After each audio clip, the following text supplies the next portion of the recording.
గురూజీ 72 గంటల్లోనే ఫోన్ లోని అద్భుతమైన జ్యోతిష్య పరిష్కారం చూపిస్తారు. నమ్మండి, నమ్మకపోండి, ఇది నిజం. శ్మశాన కాళి రుద్ర చౌడీదేవి ఆరాధకులు నంబర్ 1 వశీకరణ స్పెషలిస్ట్. గురూజీ మనిషి పుట్టుక నుండి చనిపోయే వరకు వచ్చే అన్ని క్లిష్టమైన సమస్యలకు పరిష్కారం ఇక్కడ లభిస్తుంది. విద్య, ఉద్యోగం, వ్యవహారం, స్త్రీ ప్రేమ, పెళ్లి, సంతానం, స్త్రీ పురుష వశీకరణం, భూవశం, భార్యాభర్తల కలహాలు, కోర్టు సమస్యలు, విడాకుల సమస్యలు, చేతబడి, అప్పుల బాధ, ఇంకా మీకు ఎలాంటి సమస్యలు ఉన్నా 72 గంటల్లోనే శాశ్వత పరిష్కారం చేయబడును. ఆదిత్యాయ చ సోమాయ మంగళాయ బుధాయ చ గురు శుక్ర శనిభ్యశ్చ రాహవే కేతవే నమః. రాహవే కేతవే నమః. దదిశంక తుషారాభం క్షీరోదాన్నవశోభితం. శ్రీ గురుభ్యోన్నమః. శ్రీమాత్రే నమః. చూస్తున్నటువంటి ప్రేక్షకులకు విశేషమైనటువంటి కార్యక్రమానికి మీ అందరికీ స్వాగతం తెలియజేస్తూ, విశ్వావసునామ సంవత్సరంలో రాబోతున్నటువంటి మొట్టమొదటి గ్రహణం చంద్రగ్రహణం. మనకు ఈ యొక్క చంద్రగ్రహణం ఏ విధంగా ఉండబోతూ ఉంది, చంద్రగ్రహణాని తర్వాత మరి ఏ ఏ రాశులకు శుభకరంగా ఉంటుంది అనే విషయాలన్నీ కూడా, గ్రహణాన్ని ఏ విధమైనటువంటి నియమాలతో పాటించాలి అనే విషయాలను తెలుసుకుందాం. విశ్వావసునామ సంవత్సరంలో భాద్రపద శుక్ల పౌర్ణమి రోజున, అంటే తేదీ 7/9/2025 ఆదివారం రోజున రాత్రి శతభిష నక్షత్ర మేషలగ్న సోమోపరోగా పింగళవర్ణ దక్షిణ శరము నైరుతి స్పర్శ ఆగ్నేయ మోక్షం రాహుగ్రస్త సంపూర్ణ చంద్రగ్రహణము ధృతియోగము మరి కలుగుతూ ఉన్నది. ఈ యొక్క చంద్రగ్రహణం అనేది మనకు భారతదేశంలో సంపూర్ణంగా కనబడుతూ ఉంటుంది. భారతదేశంతో పాటు ఇతర దేశాలలో కూడా కొన్ని ప్రాంతాలలో ఈ యొక్క చంద్రగ్రహణాన్ని చూడడానికి అవకాశం ఉంటుంది. అయితే గ్రహాలలో అన్నిటికంటే షోడశ కళానిధి అయినటువంటి చంద్రగ్రహణము, భారతదేశంలో ఈ సంవత్సరం 2 గ్రహణాలు మనకు కనిపించే గ్రహణాలలో మొదటి గ్రహణం అయినటువంటి ఈ యొక్క భాద్రపద శుక్ల పౌర్ణమి రోజున కనిపించే గ్రహణాన్ని ఏ విధంగా పాటించాలి, దాని యొక్క నియమాల గురించి తెలుసుకుందాం. మరి చంద్రుడు మనస్సుకు కారకుడు కాబట్టి గ్రహణం వలన కొన్ని రాశుల వారికి మానసికపరమైనటువంటి బాధలు, కొన్ని రాశుల వారికి ఉత్తమమైనటువంటి ఫలితాలు కూడా మనకు కనిపిస్తూ ఉన్నాయి.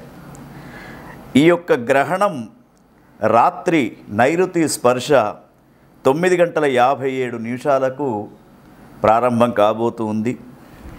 మరి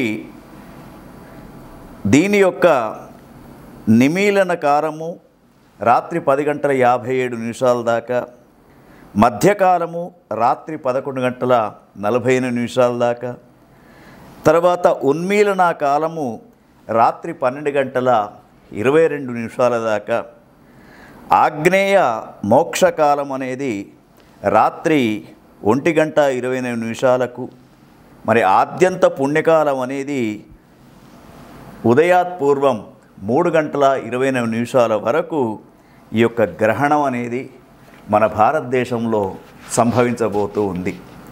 అయితే ఈ గ్రహణం గురించి మన ప్రేక్షకులకు ముందుగానే తెలపడానికి ఈ కార్యక్రమాన్ని మీ ముందు ఉంచుతూ ఉన్నాం.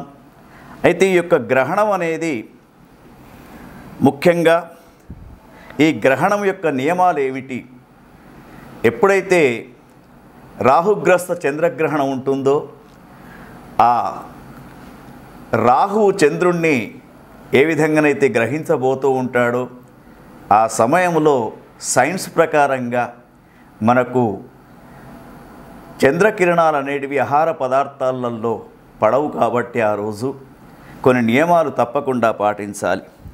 ముఖ్యంగా మధ్యాహ్నం భోజన సమయం 1 గంట లోపుగా భోజన సమయాన్ని ముగించుకోవాలి. తర్వాత రాత్రి భోజనం అనేది ఒక వృద్ధులకు చిన్నపిల్లలకు మాత్రమే సాయంకాలం 7:40 దాకా అవకాశం ఉంది. మిగతా వాళ్ళందరూ కూడా రాత్రి భోజనం చేయకుండా ఉండడమే శుభసూచకంగా చెప్పబడుతూ ఉంది. అయితే ఈ భోజనం చేయకుండా ఉండడం అనేది మూఢనమ్మకం అనుకోవద్దు. మనకు ప్రత్యక్ష దైవాలైనటువంటి సూర్యచంద్ర గ్రహణాలు వచ్చినప్పుడు జీర్ణక్రియలో కొంత మార్పు వస్తూ ఉంటుంది కాబట్టి అనవసరమైనటువంటి అనారోగ్యానికి గురి కాకూడదని చెప్పేసి మన పూర్వీకులు ఈ యొక్క భోజన వ్యవస్థను ఈ విధంగా పెట్టడం జరిగింది. తర్వాత ఈ గ్రహణం అనేది ముఖ్యంగా గ్రహణం రోజున మనందరికీ కూడా తెలుసున్నటువంటి విషయము, సాయంత్రం దేవాలయాలన్నీ కూడా మూసి ఉంటాయి. గర్భవతులు, చిన్నపిల్లలు, రోగులు, వృద్ధులు వారికి మాత్రం రాత్రి 7 గంటల దాకా స్వల్పాహారం తినడానికి అవకాశం ఉంది. వేదకాలంలో భోజనము, నిద్రపోవడము, తర్వాత మైథున్యము ఇవన్నీ కూడా నిషిద్ధం అని చెప్పేసి మన పూర్వీకులు చెప్పడం జరుగుతూ ఉంది. అయితే ఈ యొక్క గ్రహణ సమయంలో మరి ఎవరికైతే ఒక 4 రాశుల వారికి ఉత్తమ ఫలితం, 4 రాశుల వారికి మధ్యమ ఫలితం, 4 రాశుల వారికి అధమ ఫలితం అనేది చెప్పబడుతూ ఉంది పంచాంగ శాస్త్రంలో. మరి యొక్క 4 రాశులలో ఉన్నటువంటి వారందరికీ కూడా ఒక సూచన ఏమిటంటే, అధమ ఫలితాలు ఉన్నటువంటి వారు తప్పకుండా గ్రహణ మోక్షకాలం తరువాత వారంతా కూడా వీలైనంత వరకు నదీ స్నానం చేయడం శ్రేయస్కరంగా చెప్పబడుతూ ఉంది. అదేవిధంగా ఈ గ్రహణము ఏ నక్షత్రాలు ఏ రాశులపైన సంభవిస్తూ ఉన్నాయో వాళ్ళు తెల్లవారి లయకారుడైనటువంటి శివునికి అభిషేకం చేసుకోవడం, తర్వాత ముఖ్యంగా దానితో పాటు ఇంకా కొన్ని చంద్రగ్రహణం అనేది మరి మానసికపరమైనటువంటి ఒత్తిడులకు గురి చేస్తూ ఉంటుంది కాబట్టి వారంతా కూడా గ్రహణ ప్రారంభ సమయంలో స్నానం చేయాలి. తర్వాత గ్రహణ అయిపోయిన తర్వాత గ్రహణం ప్రారంభం నుండి మోక్షకాలం దాకా జపాలం చేసుకోవాలి. మోక్షకాలం అయిపోయిన తర్వాత తప్పకుండా నదీ స్నానం చేయడము, తర్వాత దానికి సంబంధించినటువంటి గ్రహణానికి సంబంధించినటువంటి సంకల్పాన్ని వేద పండితుల చేత నదీ ప్రాంతంలో చేయించుకోవడం, దానితో పాటు వీలైనంత వరకు మరి దాన ప్రక్రియ కూడా చేయాలి. ఆ దాన ప్రక్రియ చేసేటప్పుడు చక్కగా మరి మనకు ఈ రాహుగ్రస్త చంద్రగ్రహణానికి ఇదం సౌవర్ణం రాహుబింబం నాగం సౌవర్ణం రవిబింబం రాజతం చంద్రబింబం వాఘ్య ఘృతపూర్ణ కాంసపత్ర సహితం అని చెప్పేసి ఒక నేతితో నిండినటువంటి రాగి పాత్ర, అదేవిధంగా ఇంకా కొన్ని చెప్పడం జరుగుతుంది. నాగ ప్రతిమ, తర్వాత చంద్ర ప్రతిమను కూడా ఒక వేద పండితునికి దానం చేస్తూ ఈ గ్రహణము మానసికపరమైనటువంటి బాధలు రాకుండా చూడమని చెప్పేసి ఆ యొక్క భగవంతునికి నమస్కారం చేస్తూ తమోమయ మహాభీమ సోమ సూర్య విమర్దన హేమతార ప్రధానేన మమ శాంతి ప్రదోభవ అని చెప్పేసి మమ శాంతి ప్రదోభవ అని చెప్పేసి విధంతుద నమస్తుభ్యం సిమ్మికానంద ఆచ్యుత దానే నానేన నాగస్య రక్షమాం వేదజాం భయాత్ అని చెప్పేసి మరి యొక్క గ్రహణం వల్ల ఎటువంటి బాధలు రాకుండా ఉండడానికి దాన ప్రక్రియ అనేది చేయాలి. వీలైనంత వరకు పితృతర్పణాలు అందించడం, నదీ స్నానం చేయడం, దాన ప్రక్రియ చేయడం అనేది ఈ మన ప్రేక్షకులకందరికీ కూడా చెప్పినటువంటి సూచన.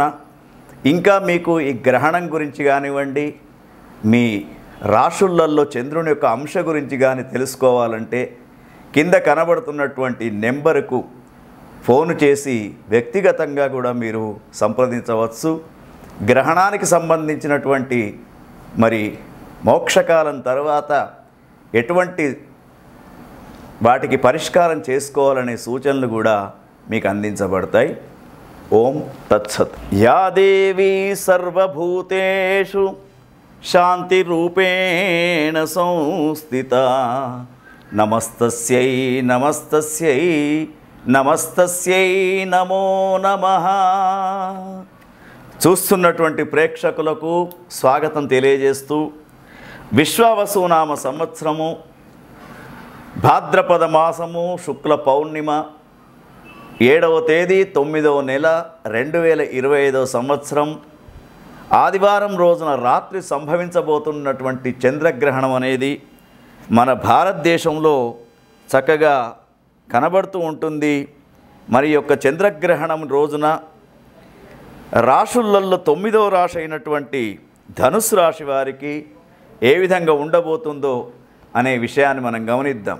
ముఖ్యంగా విశ్వావసునామ సంవత్సరంలో ధనుస్సు రాశి వారికి గురువు చాలా చక్కని స్థితిలో 7వ స్థానంలో, శని మాత్రం అర్ధాష్టమ శనితో, తర్వాత రాహు 3వ స్థానంలో, కేతువు 9వ స్థానంలో ప్రస్తుతం విశ్వావసునామ సంవత్సరంలో గ్రహ సంచారం జరుగుతూ ఉంది.